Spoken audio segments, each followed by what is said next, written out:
Hi there team, I just wanted to record something on mixed deposits because it's something we've done before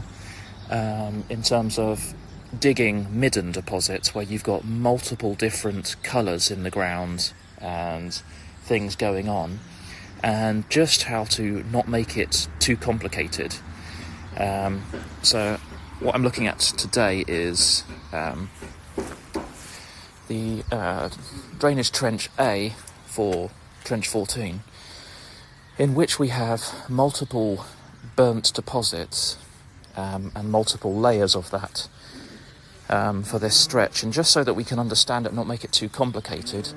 if we were doing this as a really strict research project, perhaps we would, and we didn't have like a time restraint, we would record every tiny little bit and give it a number. But in terms of a kind of commercial mix, which is what our job is, when you've got lots of different burnt deposits, you've got lots of different colours within layers. For instance, if we've got something like this, and this was recorded before, where you can see an edge and you can just sort of define a feature there that's fairly large, we can draw that in and we can give that a number. And it's clear that that needs to come out first because it's clearly defined on the surface and we can take that out as a feature. But sometimes we just have little spatters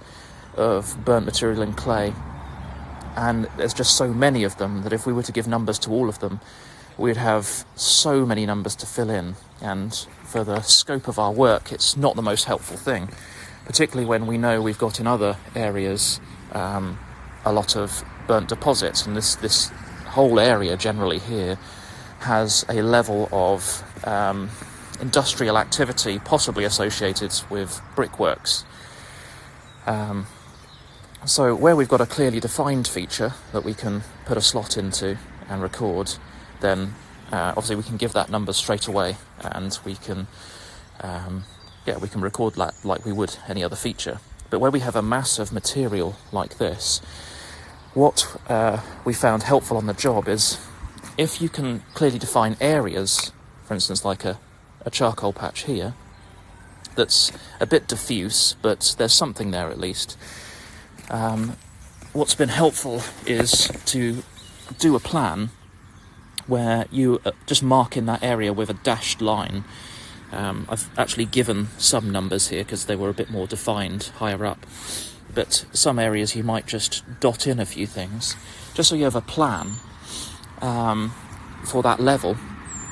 But it may be later when you actually record the section that it makes sense of what you see in plan. So having something in plan without a number initially will help you to understand later whether you want to give a cut or a layer number. But it just helps you to navigate in the moment when you can't really work out if there's multiple features. If you've got some kind of plan at this level, for instance, of differences, then it will make sense when you draw the section and you might see, there is some kind of cut line coming down a section.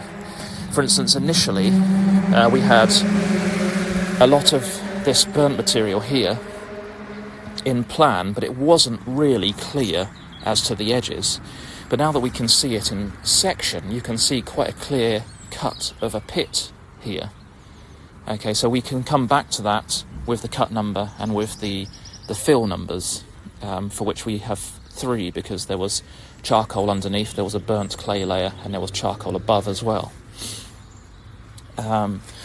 So you can see when you've got a mixed deposit, you can give numbers to things that are really obvious, like a feature like this.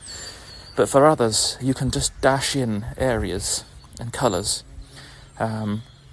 then come back to them later, but particularly after you've drawn your section drawing, because it gives a better idea as to layers and how they sit, and whether you do have a separate feature or not. So I hope that helps in terms of discerning a mixed deposit.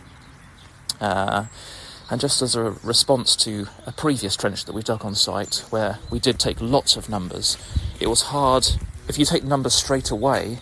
and give multiple numbers to deposits,